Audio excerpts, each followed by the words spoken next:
Hi,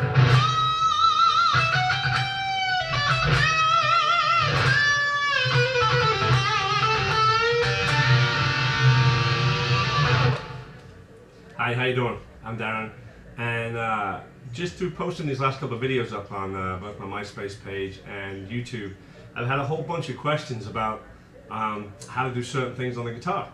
So I've been teaching for a long time, and so I've decided to make some of this information available to you as best I can. So it's not a high-tech video setup. The two tracks that I've got on my page, Eyes of the World and LTP, were both one takes and with a webcam. And I use the webcam to practice a lot. And if you can do things, you know, raw and in one take in front of a webcam, then you can play. So the biggest question that a lot of people have asked me is how to cover the whole of the guitar neck in one key. People want to know about scale shapes and positions and really how to cover the fretboard in its entirety. And it really comes back to two things. Obviously, you have to have a grounding in knowing the key of the song that you're playing over, and also knowing the name of the notes on the fretboard. So what I find with most people when I start teaching is if we do a little play a bar chord, which really doesn't have a lot to do with lead guitar, but of course the way we play that bar chord, we position that using the names of the notes down the low E string. So for example, F, G, A, B, C, D, E. And I find that if I throw a random list of notes at most people, they can't play it. So that's where we would start. And once you can look down at your fretboard and know that that's an A, that's an F, that's an E, that's a C, that's a D, that's an E, that's a B, that's an E. It gives you a lot of confidence, and then the actual physical act of shifting around the guitar is something that if you practice any one thing long enough, you'll always be able to do it. And I have an exercise that I use, so we'll pick a key and we'll play in the key of C major. The C major is C, D, E, F, G, A, B, C. There's no sharps or flats. It's all the white notes on the piano.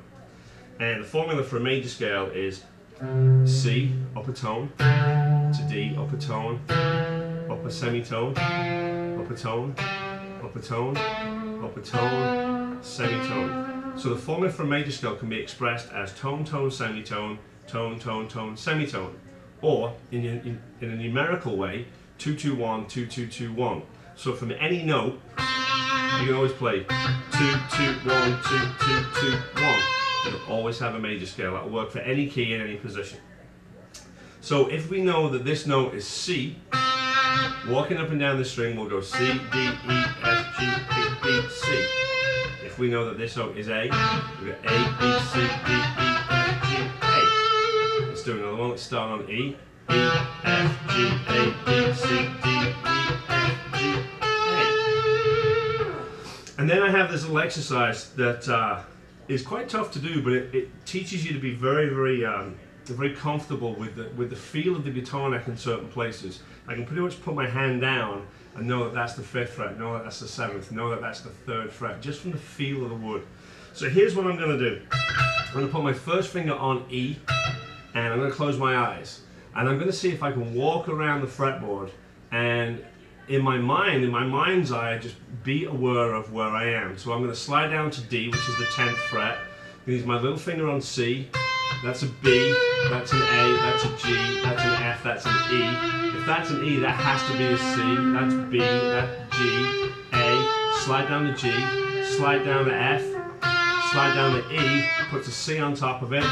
B, G, F. Now I know that I'm at the 3rd fret on the 4th string, so that's an E, that's a C, that's a 2nd fret, that's an F power chord. So after a while you can take this approach and do this for different keys. So if you're playing a melody,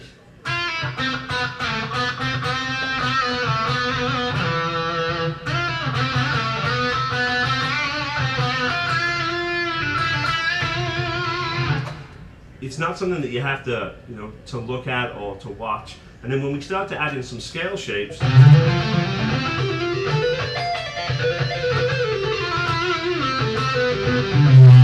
You can come off those scale shapes and play from a more musical standpoint.